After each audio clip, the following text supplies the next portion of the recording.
In this video, we'll be showing you how to locate missing events. First, make sure you are logged in as an administrator.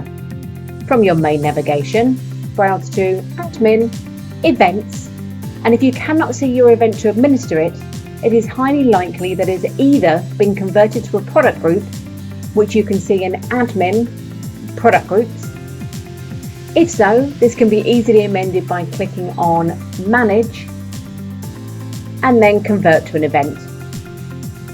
This will automatically take you to your events.